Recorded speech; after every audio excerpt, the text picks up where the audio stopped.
एक समय राजा द्रौपद की लड़की द्रौपदी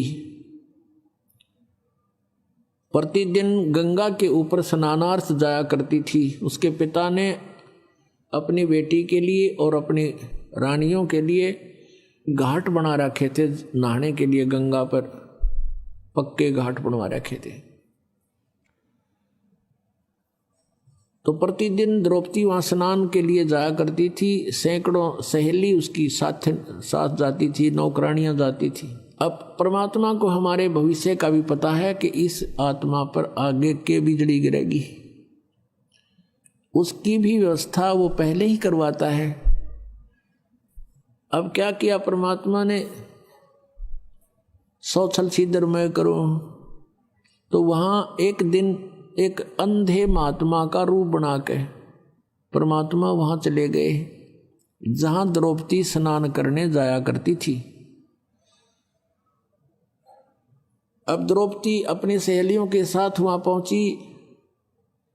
महात्मा अंधे थे, नहा रहे थे, उनके पास कोई अन्य वस्त्र नहीं था, ओनली एक लंगोट था जो उसने बांध रखा था, और कोई वस्त्र नहीं था, गर्मियों के दिन थे।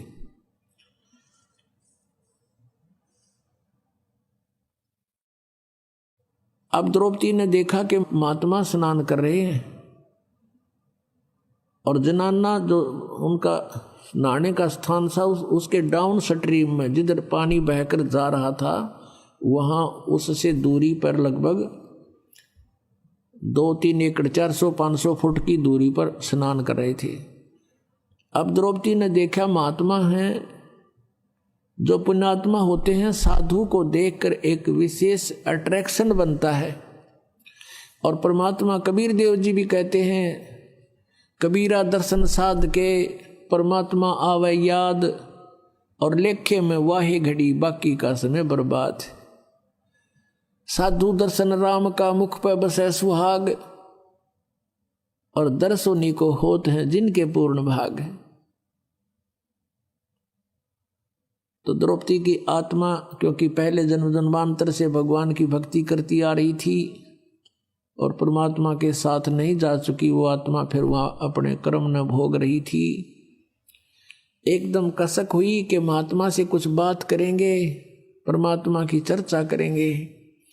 फिर उसने सोचा कि साधु स्नान कर रहे हैं, तू भी स्नान कर ले, फिर आराम से बैठकर बात करेंगे, कुछ चर्चा करेंगे भगवान की। द्रौपदी ने स्नान कर लिया, आध पौन घंटा लग गया, और वस्त्र पहन के साड़ी बांध के वो बाहर आई। क्या देखा कि महात्मा की तरफ देखा कि चले तो नहीं गए। सामने क्या देख रही है कि महात्मा तो गहरे जल में चले गए। पहले तो ऊपर थे घुटनों से पानी में, फिर एकदम नीचे इतने पानी में, छाती पानी में पहुंच गए, और ऐसे हाथ मार रहे हैं, कोई वस्तु ढूंढ रहे हैं। द्रौपदी ने ध्यान से देखा कि महात्मा के पास कोई वस्त्र नहीं है, बाहर भी वस्त्र नहीं है किनारे पर, और एक ही लंगोट बांध रखा था, वो पुराना होने से उसका धागा टूट गया और वो बह गया पानी में। शर्म के मारे वो महात्मा और छाती से ऊपर तक जल में प्रवेश कर गया कि इधर बहन बेटियां स्नान कर रही हैं। आवाज से उसने महसूस किया। अब उन्होंने आइडिया लगाया द्रौपदी ने कि ये महात्मा अंधा है, इसको दिख नहीं रहा, इसी कारण से इधर गलत स्थान पर आ गया, नहीं तो इधर कोई पुरुष नहीं आता। ये अनजानपने में आ गया। यदि वहां कोई आसपास पुरुष आ जाता तो उसको सजा देते थे। उसको महसूस हुआ कि ये महात्मा आंखों वाला नहीं है, नहीं तो इधर नहीं आता। फिर द्रौपदी ने देखा कि इसके पास वो कोई वस्त्र नहीं है, और ये महात्मा शर्म के मारे जल में प्रवेश कर गया है, ये बाहर नहीं आएगा, और बेचारा सारा दिन इसमें खड़ा रहेगा, रात्रि के समय हुई ये बाहर आएगा, और फिर इसको वस्त्र कहाँ मिलेगा। तो लड़की ने उसी समय अपनी साड़ी में, जो राजा की लड़की कितनी कॉस्टली साड़ी पहनती होगी, विचार कर लीजिए पुण्यात्मा। और इसको कहते हैं कि लूट सको तो लूटियो, राम नाम की लूट, पीछे फिर पछताओगे, प्राण जहांगे छूट।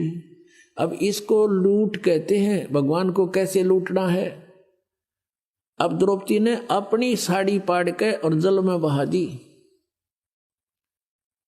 कि महात्मा का हाथ लग जाएगी और ये इसको कौपीन बना के बाहर निकल जाएगा। वो हाथ नहीं लगी, उसको दिखाई दे नहीं था, वो दूर से खिसक गई। लड़की ने दूसरी साड़ी पाड़ी और फिर बहा दी, वो भी उसके लीर हाथ नहीं लगी। लीर माने एक टुकड़ा। दूसरी फिर पाड़ा वो एक लीर सी और वो बहा दी, वो भी हाथ नहीं लगी। 7-8 कौपीन कम से कम 8-9 इंच की पाड़े थी और ये 2 गेट देख लो कितने हो गए, लगभग 1.5 फुट हो जाता। 7-8 में तो आधे से ज्यादा साड़ी गई। फिर उसने सोचा कि भी महात्मा है, पिता के समान है और ऐसे कोई यूज नहीं, मैं दूर से शर्म के मारी मैं भी दूर से डाल रही हूं। तो लड़की ने एक लकड़ी देखी लंबी, उस लकड़ी के एक और लीर पाड़ के अपने साड़ी की एक टुकड़ा और उस लकड़ी के लपेट लिया और नू लटका लिया आधे से ज्यादा। और धीरे धीरे जाकर के उस महात्मा जैसे हाथ मार रहा था ऐसे खोज रहा था, उसके आसपास कर दी और वो कपड़ा जो ही उसके हाथ लगा उसने तुरंत पकड़ दिया मजबूती से। वाह भगवान, बड़ी सुनी मेरी।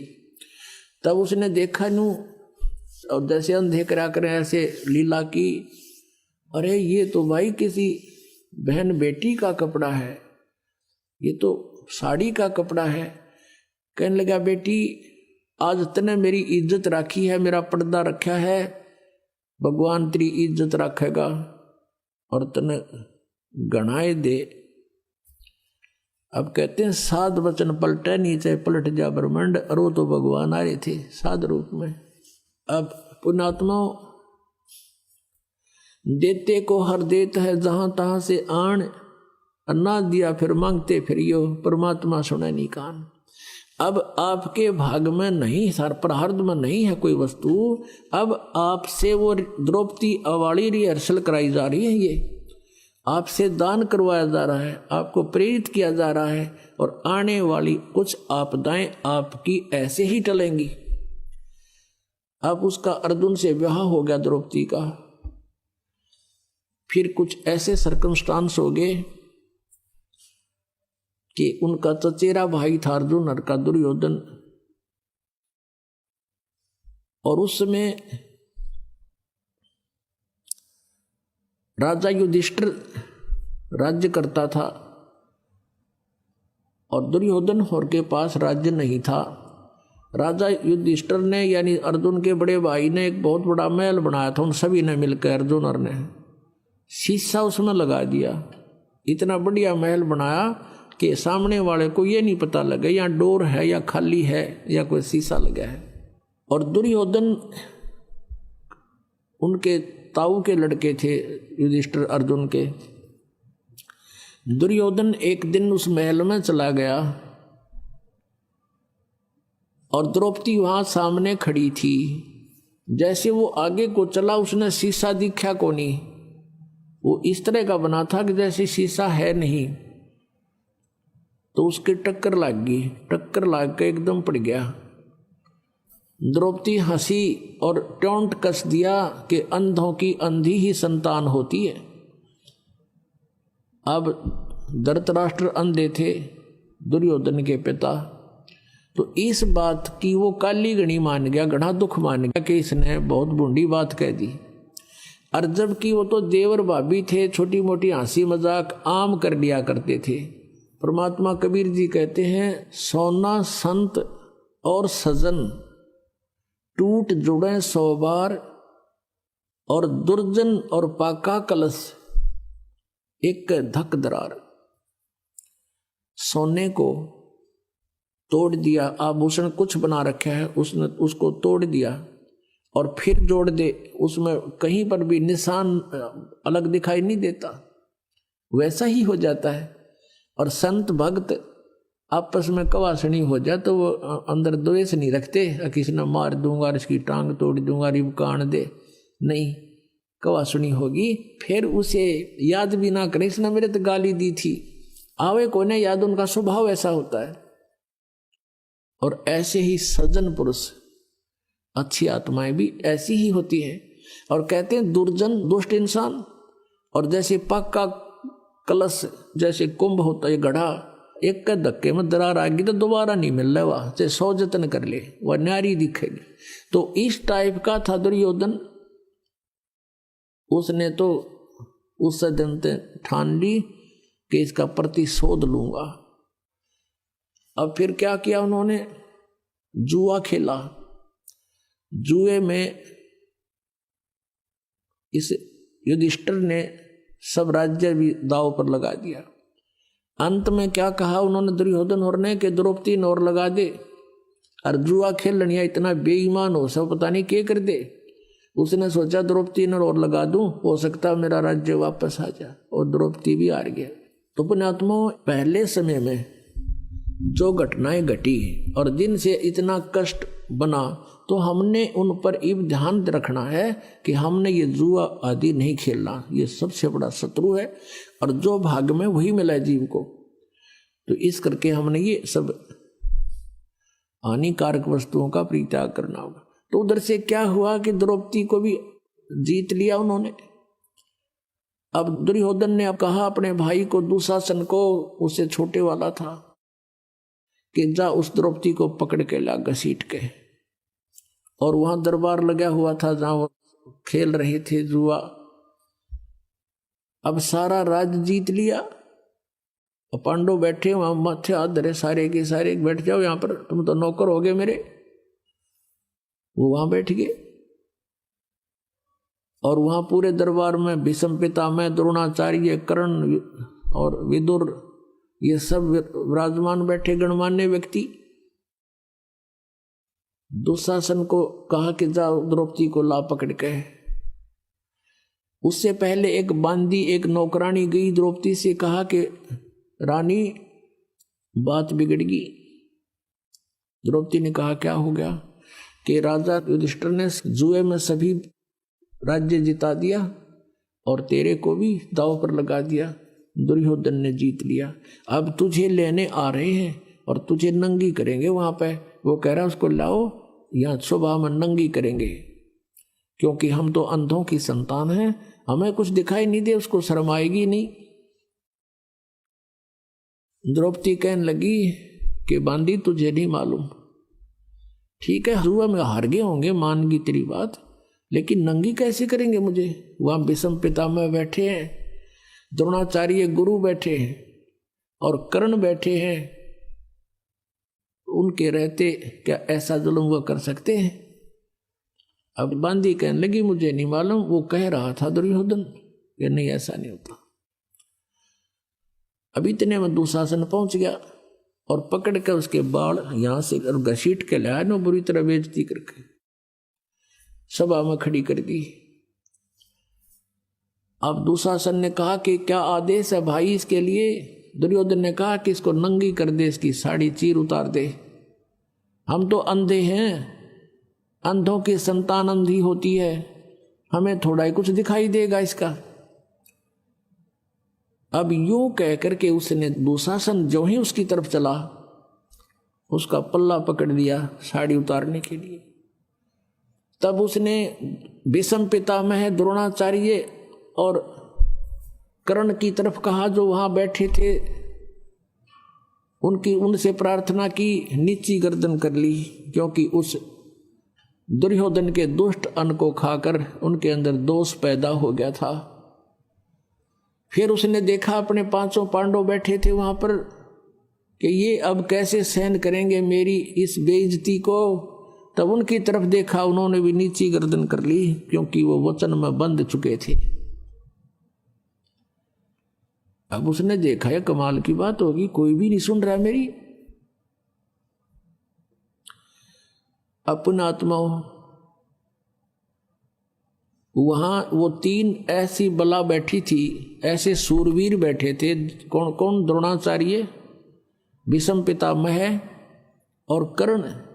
उनमें से एक भी खड़ा होकर न्यू कह देना दुशासन खबरदार इस बेटी का हाथ लगाया था, निकम्मे तुम क्या कर रहे हो, ऐसा जुल्म किधर देखा ना सुना, ऐसी बेइज्जती कर रहे हो तुम। तो दुर्योधन की हिम्मत नहीं थी, वो इतने सूरवीर थे, उनको पता था कि न एक बार हथियार उठा लिया था सारा वक्ल तार देंगे। और भीष्म पितामह है, उनका सबसे बुजुर्ग आदमी बैठा और वो भी दुष्ट वहीं बैठा रहा, एक भी ओछी मंदी नहीं की तुम क्या कर रहे हो। मान लीजिए सभा में एक बार टोकना चाहिए तुम गलत कर रहे हो, ये ठीक नहीं, और नहीं मानता है तो उठ कर चला जाना चाहिए। वो उठकर भी नहीं गए, तीनों के तीनों वहीं बैठे रहे। उनके मन में दोष था कि हम भी इसको नंगी देखें, नहीं तो उठ कर चले जाते। नहीं मानते ना खड़ा होकर कहना चाहिए था भाई गलत कर रहे हो, और फिर भी नहीं मानते हैं बच्चे तो उठ कर चला जाना चाहिए। ये नियम होता है सभा का, एक सभ्य व्यक्ति का। उन्होंने ऐसा भी नहीं किया। अब परमात्मा कहते बंधे से बंधा पुकारे, बंधे से बंधा मिले छूटे कौन उपाय, और कर बंदगी निर्बंध की वो पल में दे छुड़ाए। अब जैसे किसी के पाछे हाथ बांध के छोड़ रखा है और दूसरे की भी तीसरे की, वो उन्हीं से कहे कि तुम मुझे खोल दे, वो कहे तू मुझे खोल दे। वृक्ष के बांध रखे दूर दूर, लेकिन वो नहीं खोल सकते। को निर्बंध आ रहा था उससे पुकार की कि हमें खोल दीजिए, उसने सबके बंधन खोल दिए।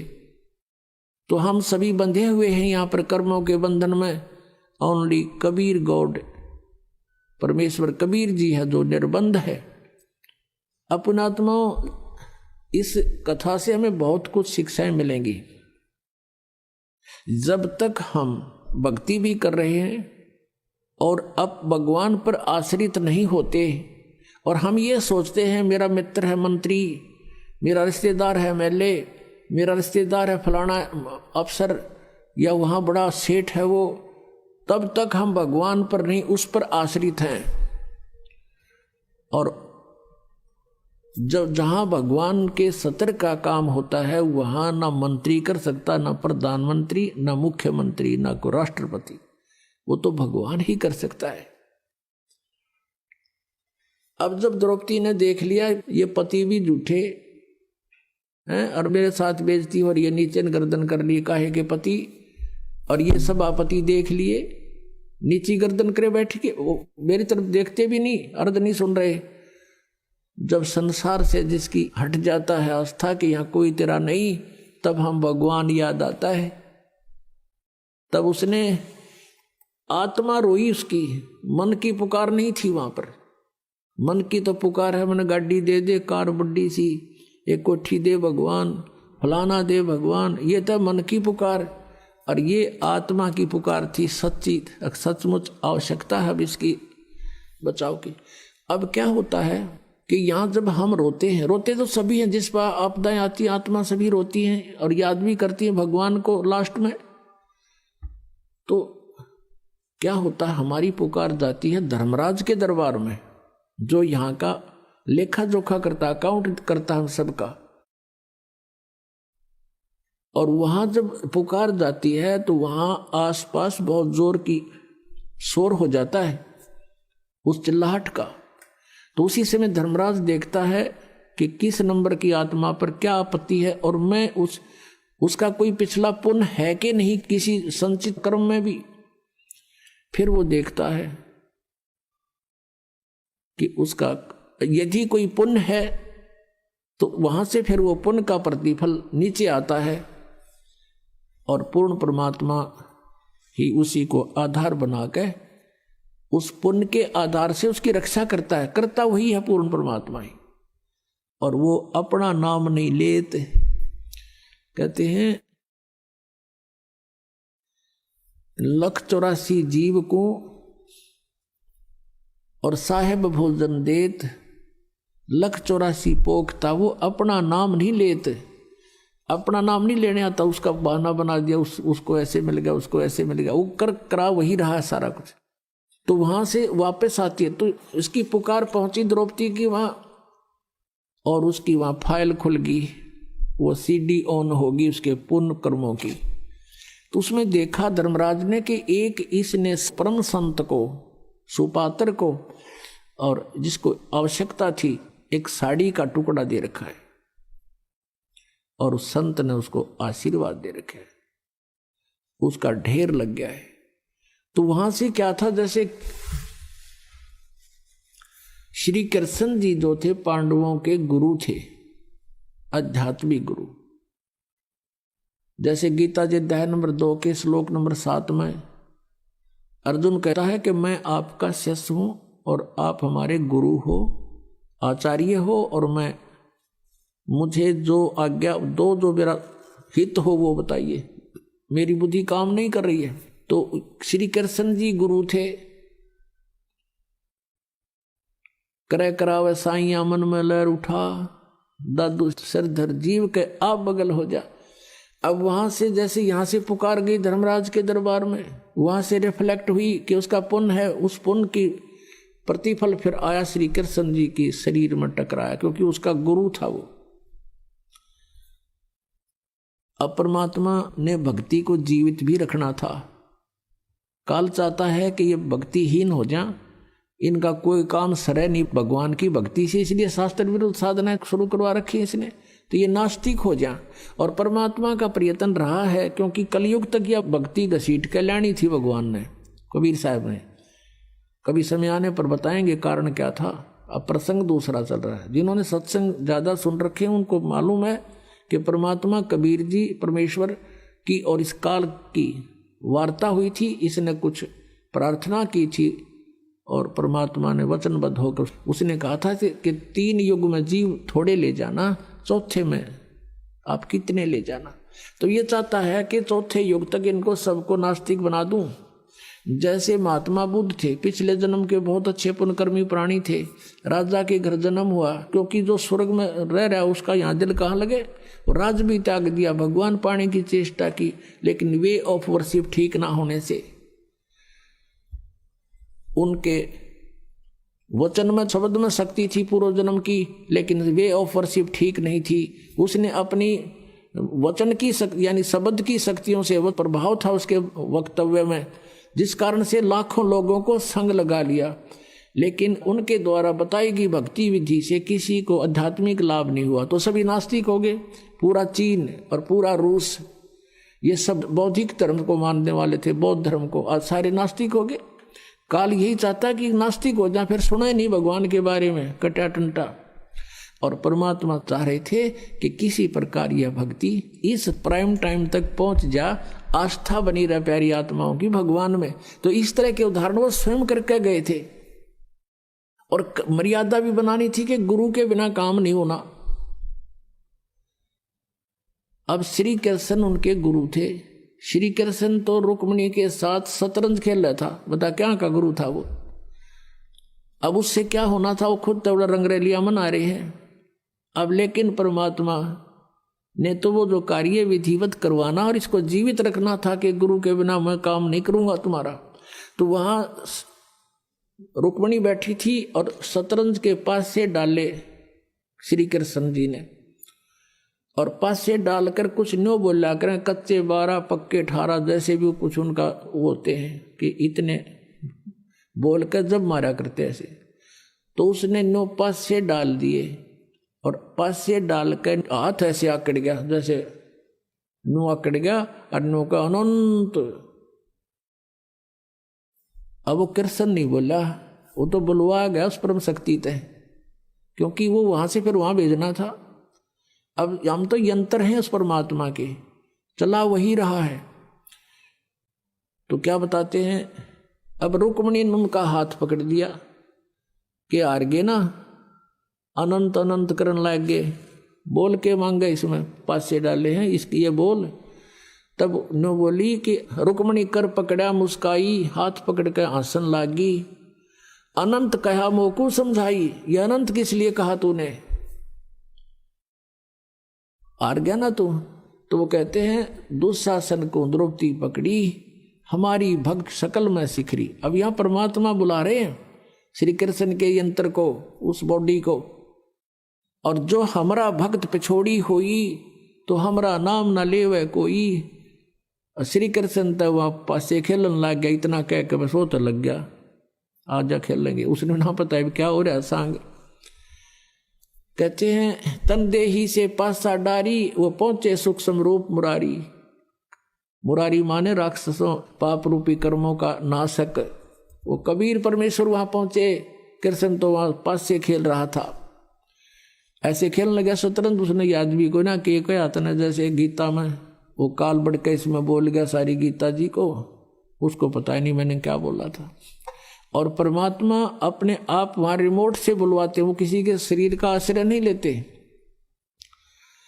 अब उधर से दुशासन लगा साड़ी को उतारने, खेचत खेचत खेच कसीसा सिर पर बैठे हैं जगदीशा। द्रौपदा को दिन ने लीर जाके अंत बढ़ाए चीर। खेचत खेचत खेच कसीसा सिर पर बैठे हैं जगदीशा। द्रौपदा के चीर बढ़ाए शंख शंखों पार नहीं पाए। अब इतना तगड़ा था दुशासन, कहते 1000 हाथियों की ताकत थी उसमें, इतना पावरफुल। जैसे आजकल जैसे कहते हैं ना 4 हॉर्स पावर की मोटर है या 10 हॉर्स पावर की है, तो वो 1000 हॉर्स पावर की मोटर समझ लो दुशासन को। और द्रौपदी एक अबला, भगवान की शक्ति साथ थी, वो सारी पावर फैल होगी। कति खींच खींच कर तो बेइज्जती करना चाहो थे और खूब जोर लगा रहे थे प्रतिशोध लेने के लिए। गुस्से में पसीनम पसीना हो गया योद्धा, और साड़ी का ढेर लग गया। और द्रौपदी नो की नो खड़ी है, टस से मस नहीं हुई, पसीनम पसीना होकर बैठ गया आखिर में। उस समय जब उन्होंने साड़ी पकड़ी ही थी, पल्लू पकड़ा था खींचने के लिए दुशासन ने, उसी समय खड़ा हो गया कौन? वो विदुर। विदुर कौरव और पांडव का भाई था, उसका धृतराष्ट्र का और कौरव का भाई था। वो 3 भाई थे। ये बांदी से उत्पन्न हुआ था विदुर, तो उनका चाचा था नाते में, सगा चाचा। तो विदुर खड़ा हुआ और उनसे कहने लगा, दुर्योधन और दुशासन से, कि भले आदमियों तुम क्या करने जा रहे हो? अरे किसकी बेइज्जती कर रहे हो? अपनी ही बहू की। बाहर क्या कहेंगे कि अपनी इज्जत आप पे उतार रहे हो। तब विदुर ने कहा खड़ा होके कि विदुर कहे ये बंधु थारा, एक कुल एक परिवारा। विदुर के मुख पर लगा थपेड़ा। दुर्योधन ने खड़ा होकर और अपने चाचा के थप्पड़ मारा। ने बोला तू तो सदा इन पांडवों की ओर बोला करे, तो इनका चमचा है, इनका नौकर है, तू न्याय की बात थोड़ी कहता है। तो दुष्ट इंसान ऐसे बोला करते हैं। कहते हैं विदुर कहे ये बंधु थारा, एक कुल एक परिवारा। विदुर के मुख पर लगा थपेड़ा और कहा तू तो है पांडवों का चेहरा, तू तो है बांदी का जाया। वहां भीष्म, द्रोण और कर्ण मुस्काया। अपने आत्मा देखो, इनको महापुरुष कहा करते, मेरा दादा भीष्म नू था, कर्ण ये था, द्रोणाचार्य तो गुरु थे उनके। और गुरु बैठे वहां पर, तीनों दांतरे का डन लग गए। जब दुर्योधन ने अपने चाचा के थप्पड़ मारा और जब ये कहा कि तू तो बांदी का पुत्र है और तू तो इनका चमचा है, गुलाम है तू, उस समय कहते हैं तू तो है बांदी का जाया। ये कहा जब भीष्म, द्रोण और कर्ण मुस्काया, हंसन लग गए वह तीनों।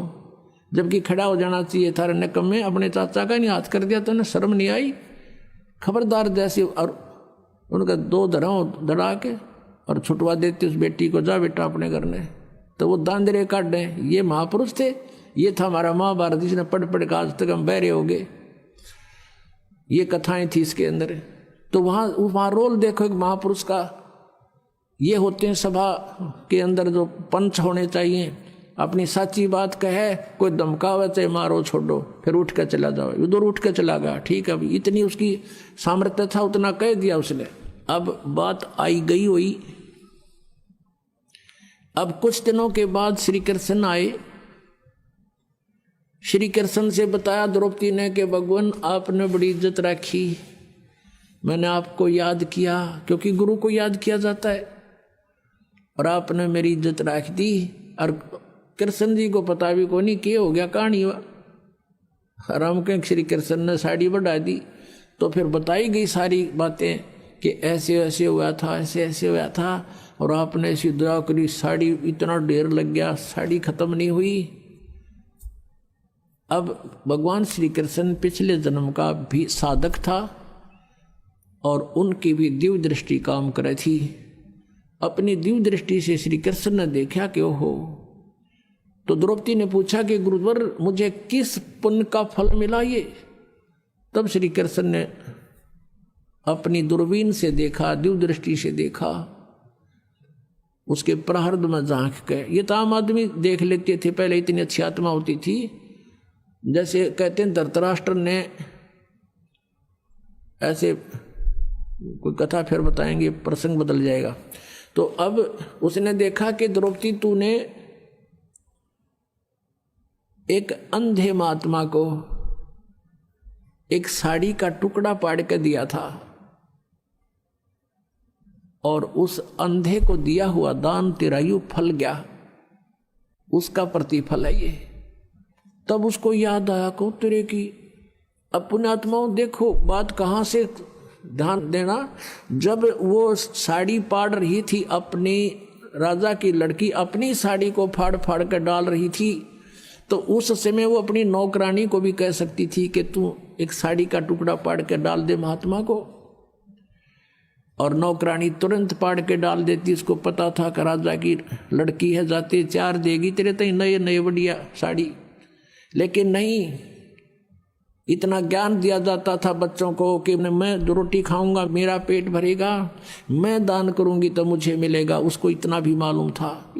तो इसको कहते हैं लूट सके तो लूट ले, राम नाम की लूट। अब जैसे आप यहाँ सेवा करते हो, आपकी इच्छा ना हो कि यूं मेरी सेवा करे, तो आपको वो लूट रहा है।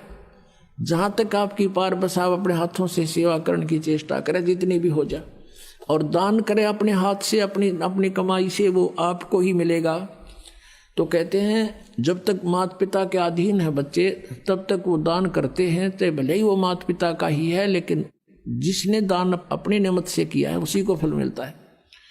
अब द्रौपदी कहती है कि हे भगवान, एक छोटी सी लीर पाड़ के दी थी मैंने, उसका इतना फल मिल गया, इज्जत रख दी मेरी, साड़ी तो देखी जा, लेकिन आज जो मेरी इज्जत रही है उसकी तो कोई कीमत नहीं। तब कहते हैं कि एक लीर के कारण मेरे हो गए चीर अपार, जब मैं पहले जानती तो सबके में देती वार। इसे महापुरुष को और एक इतना दान करने से आज मेरी इतनी इज्जत रही है, यदि मुझे पहले पता लग जाता तो ना जाने क्या न्यौछावर कर देती उस महापुरुष के लिए।